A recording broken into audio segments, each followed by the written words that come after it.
inshallah. So I am happy to be here.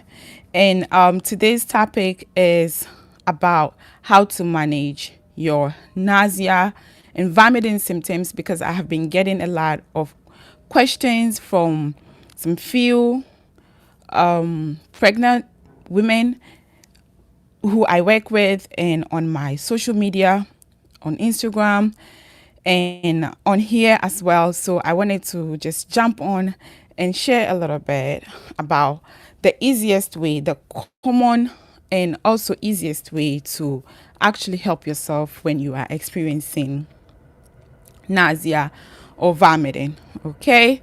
So usually when you are pregnant in the first early weeks of pregnancy, from the fourth week to the maybe 12 weeks or 14 weeks of pregnancy, that is maybe the first trimester, sometimes nausea and vomiting symptoms go way beyond the first trimester. Sometimes it goes way beyond the second trimester up to the third trimester.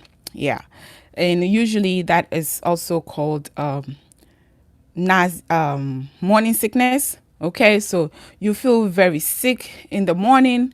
It's not really in the morning because a lot of women experience different symptoms. Some people experience it in the morning. Some people experience it in the evening. Some people, their peak discomfort is in the afternoon. So it depends on when it starts. But all in all, everybody experiences it differently. And it doesn't have to be early in the morning. It can happen in the morning as well, afternoon as well, evening, anytime. My experience, for instance, I experience it a lot throughout the day. It doesn't matter what time it is. Immediately I get in contact with any of my triggers. Anything triggers me. Mostly some smell of food triggers me. Some smell of perfumes triggers me. And when the space is not very ventilated, that also triggers me. So when I started to realize that these are my triggers, I was able to find ways to minimize those triggers so that I feel a lot more better. So that is one way to actually manage how you feel during your stages of having this symptoms, pregnancy symptoms. Okay, so how you feel when you realize that when somebody's cooking, or you yourself, when you are cooking in the kitchen, the smell of maybe fatty foods causes you to feel like you want to vomit and you are having some nausea symptoms, then you have to know that that is not your job at that time. You can delegate somebody to take that role and do that work for you. Yeah. So that is one way to manage your nausea symptoms. And another way to manage your nausea symptoms is blood sugar control. That is very, very huge, because nausea and vomiting symptoms are hormone related. Okay, it's our hormones that is regulated when we are experiencing that. So whether it is not regulated properly or is regulated properly, on top of you being pregnant, right? So when you are pregnant, there's a lot of hormonal changes that goes through your body. A lot of progesterone produced, a lot of luteinizing hormone produced, a lot of hormones on top of the hormones of your baby that is inside of you as well. So it's really very important if you are able to balance your hormones, to control your blood sugar levels, especially because when your blood sugar, the insulin levels goes up, that affects a lot of our bodily functions. Okay, so if your blood sugar goes up, you are not able to eat properly or well balanced diet. That's one reason why your blood sugar would go up or down. Okay, if your food, what is in your food? If your food is really balanced, you make sure that you eat a lot of protein, because protein is heavy, and protein really does not affect your blood sugar levels as carbohydrate foods. Okay, so carbohydrate foods are the rice, the cassava, the yam, the bread, and the protein foods are the chicken and the meat and the fish and the nuts and the seeds. They are the foods that are a lot more heavy. And with the nuts and seeds, they come with fat as well. Or even the fish and the meat comes with healthy fat as well. So the healthy fat plus protein coming together with a little bit of carbohydrates come together to make your meal balanced. Okay, so that helps you to feel full, yes, and also it helps to control your blood sugar levels. When your blood sugar levels goes up, it makes it very, very easy for you to start feeling very nauseated and not feeling really good, and you start to feel very hot or very shaky. Sometimes some people experience shakiness when the blood sugar levels go up. Some other people also experience shakiness when their blood sugar levels go down. So it depends on what personality or what it depends on the person. Okay, so if your blood sugar levels go up, there's a lot of things that happen, right? So you don't want your blood sugar to go up, as well as you don't want your blood sugar levels to go down. If it goes down, that means you are either hungry and you've not eaten for a long time, or that means your food is not well balanced, so you get hungry very, very fast and quick, and that you have to fix that too. And another reason is also because you are pregnant, right? Your hormones are not really the way they've always been. So you need to feed yourself, because hormones are made from protein.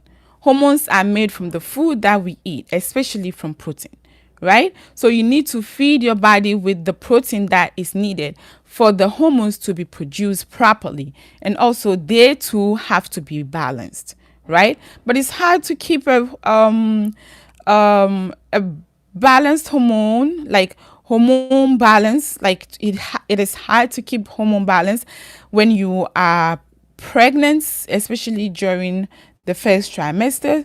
But your body knows what to do. A lot of the times, Allah knows how he created us, and he knows how things go in our body, and he has put mechanisms in place.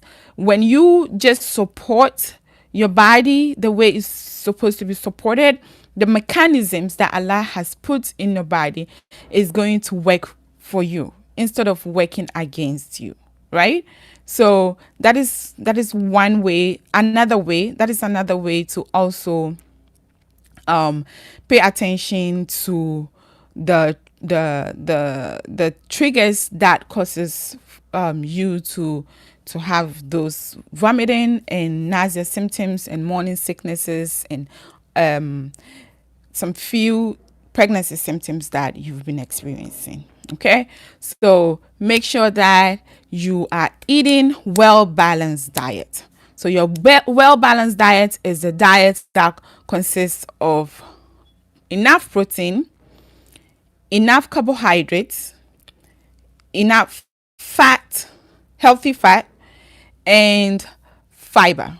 So fiber or fruits and vegetables, right? So enough protein. Protein is the fish and the meat and the chicken that I mentioned earlier. And then enough carbohydrates would be just a little bit of rice, whether it's white rice or is brown rice, whatever rice that you like, go ahead and have it. There's no difference between brown rice and white rice, as far as that's what you like, and that's what you can consume, and that's what you really are fond of. Just go ahead and have it, but bear in mind that you you balance it. You try to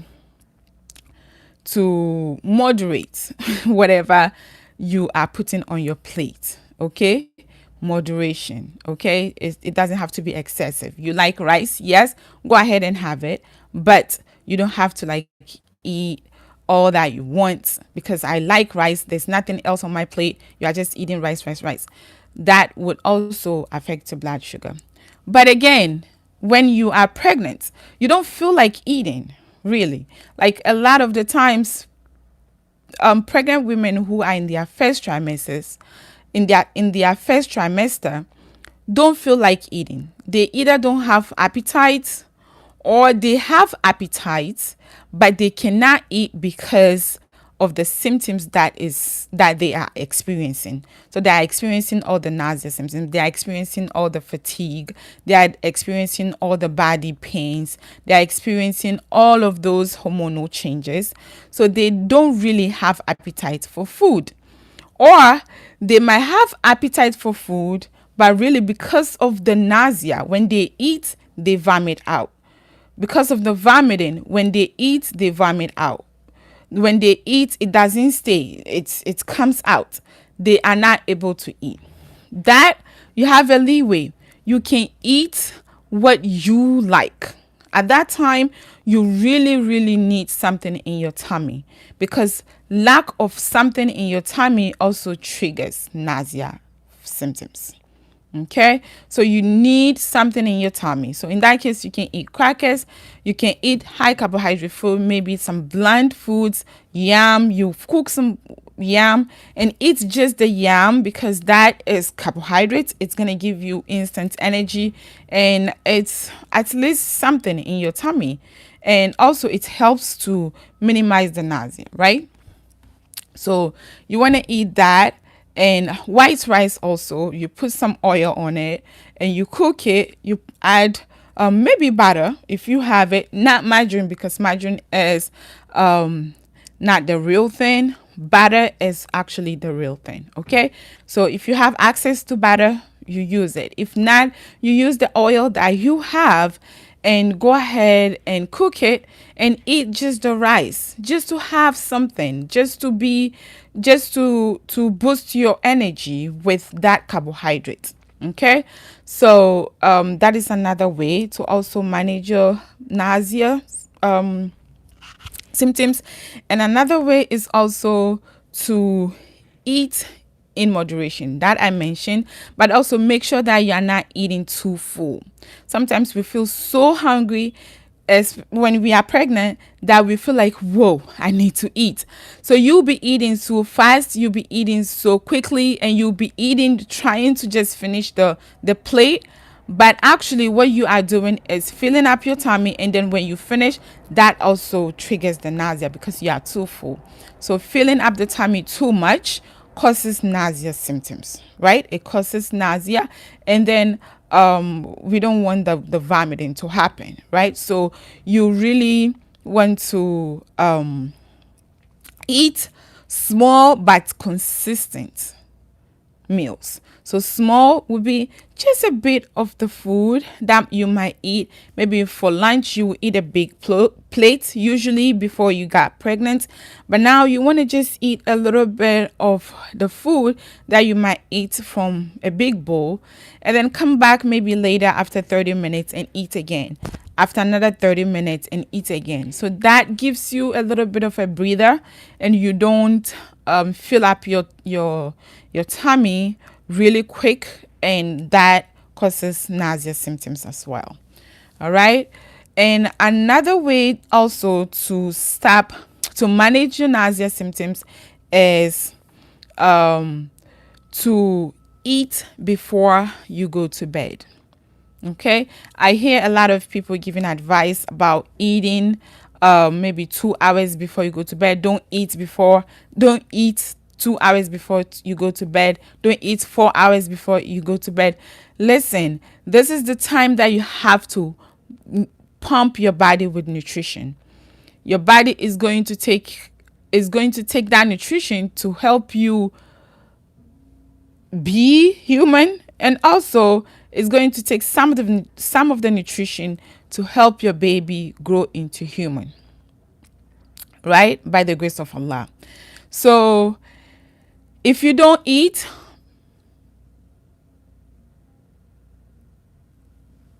and you are hungry, what are you telling your body? You are telling your body that, okay, your body is telling you, I am hungry, and you are not giving your body the food, the nutrition that it needs. And you are telling your body that, no, I'm not listening to you. I'm just listening to myself, and you can go and sleep. And your body will not be happy with that, right? So by the time you wake up, you see that your stomach acid or a lot of the enzymes that break down food and stuff like that are maybe at a higher level.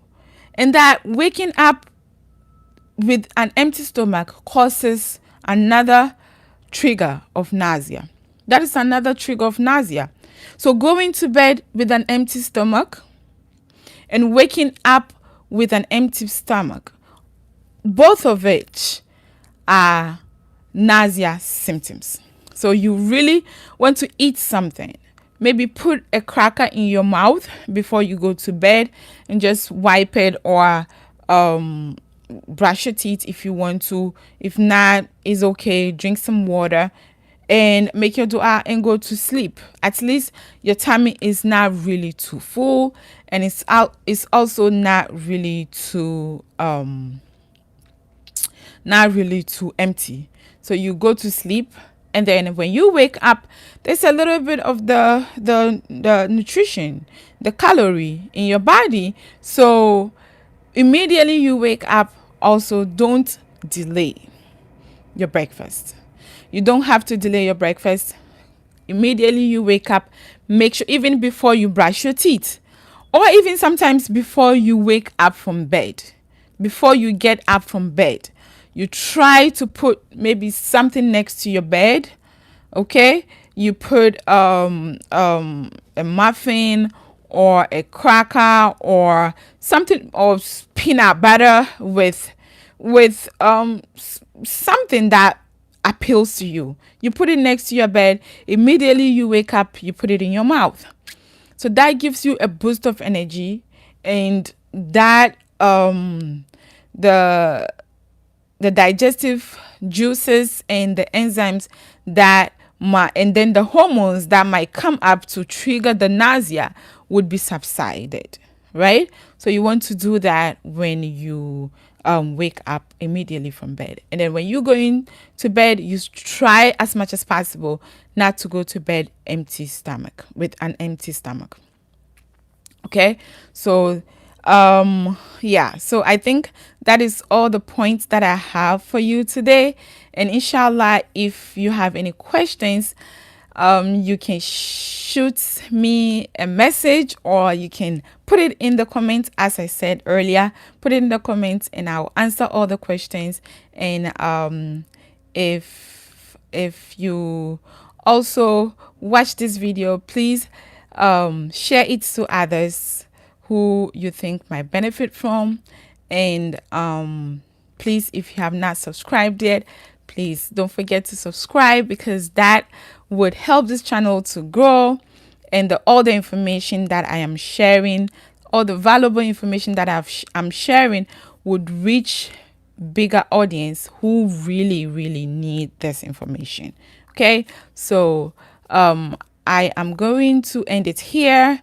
And if there is any questions, like I said, don't forget to put it in the comment section below.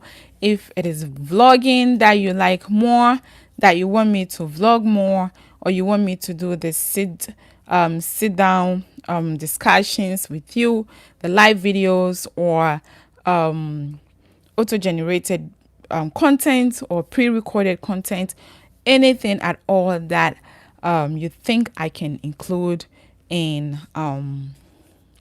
what you guys want me to really bring to you, you can let me know. Okay, inshallah, next time when I come on live, I'm going to discuss a little bit about birth. Okay, about your birth rights and about your birth fears and I'll discuss a lot about birth, about going to the hospital, what happens if you want a home birth, if you want hospital birth, if you want a free birth. So I will be discussing a lot of that. And I'll also be discussing a lot of the nutrients that help your body really to have a healthy baby. And some few topics about breastfeeding as well. So if that's it, there's no questions, and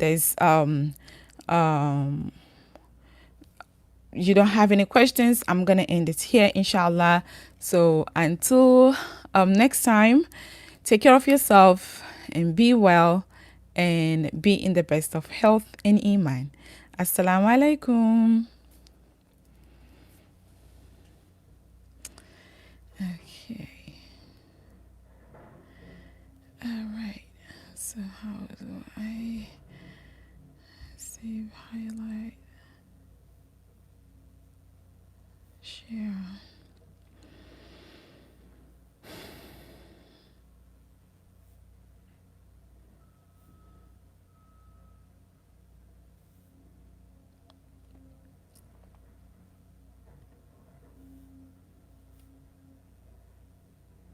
Okay. Should I just come out?